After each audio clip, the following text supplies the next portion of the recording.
Au nom du Père et du Fils et du Saint-Esprit, Amen. La paix de Jésus soit dans votre maison, sa paix et sa joie. Alléluia. Nous lisons le Saint-Évangile selon saint Matthieu, chapitre 15, versets 29 à 37. Seconde multiplication des pains. Jésus partit de là et vint sur les bords de la mer de Galilée. Il gravit la montagne et là il s'assit. Toute une foule venait à lui. Ils amenaient leurs éclopés, des aveugles, des infirmes, des muets et beaucoup d'autres encore. Il les jetait à ses pieds, et Jésus les guérissait.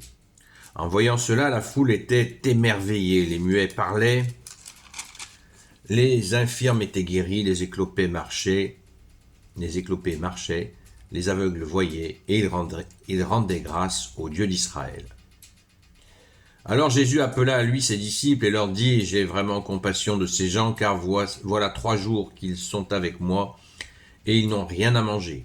Je ne veux pas les renvoyer à jeun, car ils pourraient se trouver mal en chemin. » Les disciples lui disent « L'endroit est désert, comment pourrions-nous trouver assez de pain pour tant de gens ?»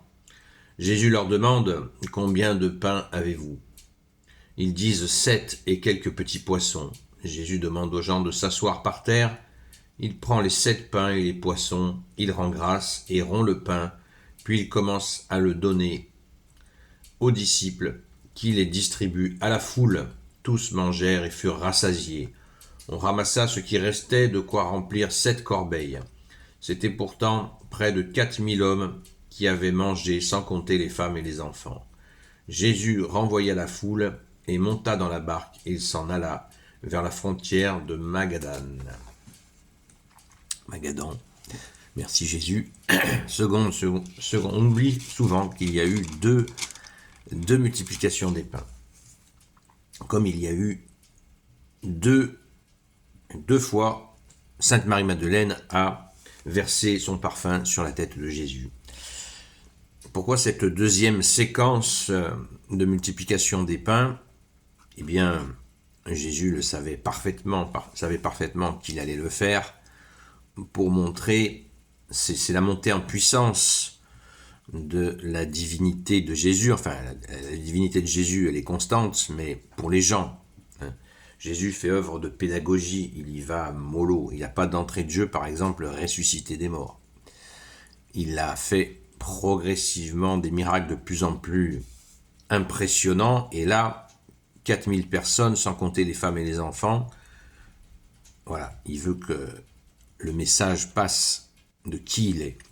Parce que les gens se transmettaient bien sûr ce qu'ils avaient vu, ce qu'ils avaient entendu, et Jésus le souhaite. C'est magnifique.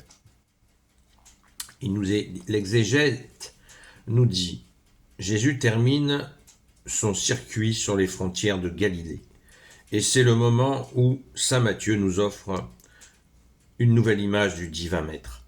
Il fait l'ascension de la montagne, mais cette fois pour multiplier des guérisons qui sont autant de signes de la venue du royaume.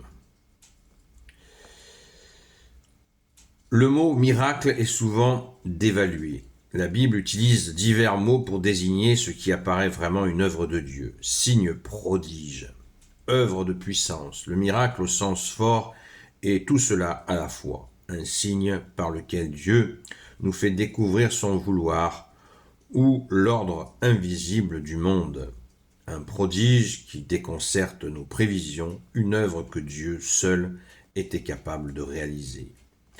Même parmi les chrétiens, un certain nombre imagineront toutes les hypothèses plutôt que d'accepter les miracles les mieux attestés.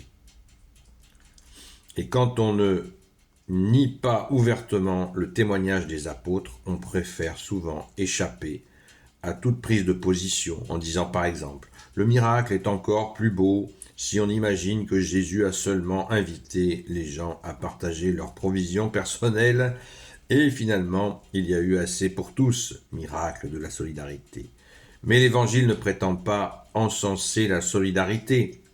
Il veut célébrer la liberté absolue de Dieu et du Christ. La nature même doit se taire parce que, ici, on ressuscite les morts. Pour un chrétien, La création n'est pas une grande machine que Dieu remet aux hommes après avoir abdiqué.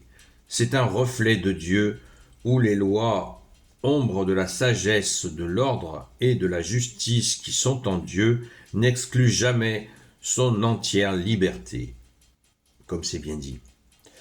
Les témoignages sont la voie d'accès à la foi, et le refus a priori du miracle révèle assez souvent qu'on n'a pas été appelé à la foi chrétienne. Waouh! Merci à l'exégète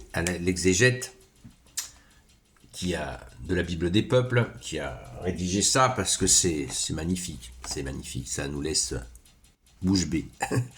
C'est vrai que l'acceptation, le refus d'accepter le miracle, on entend des choses, et là il n'a pas tout dit, sur des bêtises qu'on peut entendre dans le refus du miracle.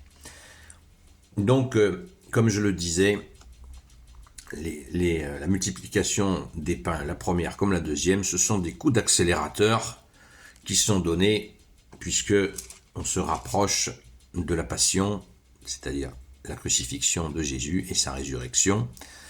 Et très important, Jésus, ça prélude l'Eucharistie. Ça veut dire qu'il n'y a pas de poisson à la messe, mais le pain, voilà, la fraction du pain.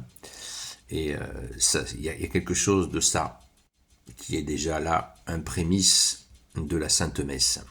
C'est une analyse qui ne vient pas de moi, mais qui je crois est intéressante à méditer.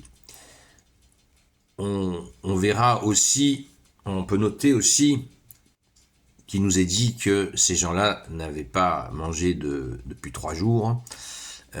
Donc vraiment, ils étaient littéralement nourris par la présence, ta présence, bien-aimé Jésus. Alléluia. Merci Jésus. Gloire au Père, au Fils et au Saint-Esprit, maintenant et toujours et pour l'éternité. Amen. Ô Jésus, toi qui peux tout et qui portes tout, toi le Sauveur, toi l'Emmanuel, je te confie toutes celles et ceux qui regarderont cette vidéo, ainsi que leurs proches, selon ta seule volonté. Sainte Marie, Reine des cieux, toi l'Immaculée Conception, toi qui écrases le serpent, toi qui as la lune sous tes pas, toi notre Mère, Notre-Dame. Saint Joseph, toi le juste et le saint, toi le sage, toi la terreur des démons, toi le saint gardien de la Sainte Église catholique apostolique. Sainte Marie-Madeleine, notre chère sainte patronne. Et vous, tous les saints et saintes, amis de Jésus, Saint Michel Archange, Saint Gabriel Archange, Saint Raphaël Archange, et vous, tous les anges qui servent Jésus, je vous confie toutes celles et ceux qui regarderont cette vidéo, ainsi que leurs proches, selon ta seule volonté, ô Jésus. La paix de Jésus soit dans votre maison. Je vous donne rendez-vous ce soir à 20h jusqu'à 22h sur la chaîne Seul Jésus Sauve sur TikTok. À très vite!